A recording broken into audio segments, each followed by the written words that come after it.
নমস্কাৰ বন্ধু বান্ধৱীসকল, ডিজিটেল নগাঁও জুলিলৈ স্বাগতম জনাইছোঁ। যদি মোৰ চেনেলত নতুনকৈ আহিছে, স্ক্ৰীনত দিয়া ছাবস্ক্ৰাইব বাটনটো ক্লিক কৰি দিব। আজি মোৰ থাম্বনেইল চাই গম পাইছে যে SHG মানে আত্মসহায়ক গোটৰ MIS কোড আৰু উদ্যমিতা ফৰ্মৰ বিষয়ে।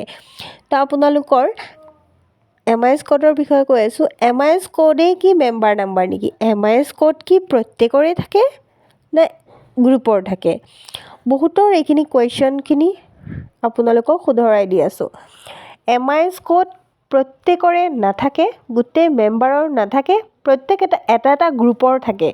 যেনেকৈ এটা বিঅ'ত ধৰক 15টা গ্ৰুপ আছে, 15টা গ্ৰুপৰ MIS কোড থাকিব আৰু এটা আকৌ বিঅ' গোটৰো MIS কোড থাকিব, কিন্তু প্ৰত্যেক মেম্বাৰৰ MIS কোড নাথাকে। বহুতে কৈ আছে যে মেম্বাৰ নাম্বাৰটো যিটো মেম্বাৰ নাম্বাৰ এইটোকেই কৈ আছে MIS কোড। তো MIS কোড SHGৰ থাকে, মেম্বাৰৰ নাথাকে। আপোনালোকে ভালদৰে বুজি ল'ব, MIS কোড গ্ৰুপৰ থাকে, মেম্বাৰৰ MIS কোড নাথাকে। আৰু এটা কথা, বহুতে কৈ আছে যে উদ্যমিতা ফৰ্মটো ফিল আপ কৰি জমা দিব। মানে ময়ো ভিডিঅ' বনাইছোঁ যে উদ্যমিতা ফৰ্মটো কেনেকৈ ফিল আপ কৰে, মই তেওঁলোকক দেখাইছোঁ যে এনেকৈ ফিল আপ কৰে।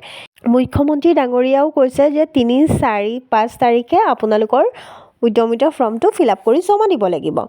কিন্তু আপোনালোকৰ গাঁৱৰ CRP বাইদেউৰ লগত আলোচনা কৰিব যে কেতিয়া আমি ফৰ্মটো ফিল আপ কৰি জমা দিম। আৰু আপোনালোকে নিজে ইউটিউবৰ পৰা ভিডিঅ' চাই আপোনালোকৰ ফৰ্মটো ফিল আপ নকৰিব, কিয়নো কিবা যদি ভুল হয় সেইটো কাৰণে আপোনালোকৰ CRP বাইদেউৰ তাত যাব, গৈ পেলাই তেওঁ আপোনালোকক শিকাই দিব, বা আপোনালোকৰ গোটৰ প্ৰেচিডেণ্ট বা ছেক্ৰেটাৰী শিকাই দিব CRP বাইদেৱে। তাৰপিছত আপোনালোকৰ গোটৰ গোটেইকেইটা ফৰ্ম ফিল আপ কৰিব। আপোনালোকে নিজে ময়ো ভিডিঅ' বনাইছোঁ, আপোনালোকে শিকি ৰাখক যে কেনেকৈ ফিল আপ কৰে, কিন্তু আপোনালোকৰ ফৰ্মটো ফিল আপ নকৰিব। বুজি পাইছে? আৰু আপোনালোকে ফিল আপ কৰিলে যদি ভুল হয় কিবা এটা, সেইটো কাৰণে আপোনালোকে ফিল আপ নকৰিব, CRP বাইদেউৰ লগত আলোচনা কৰিহে আপোনালোকৰ ফৰ্মটো ফিল আপ কৰিব। আশা কৰোঁ মোৰ ভিডিঅ'ৰ গোটেইখিনি কথা বুজি পাইছে। মোৰ ভিডিঅ'টো ভাল লাগিলে লাইক, কমেণ্ট, শ্বেয়াৰ কৰিব। মোৰ চেনেলটো ছাবস্ক্ৰাইব কৰিব। একো বুজি নাপালে মোক কমেণ্ট কৰিব। ধন্যবাদ।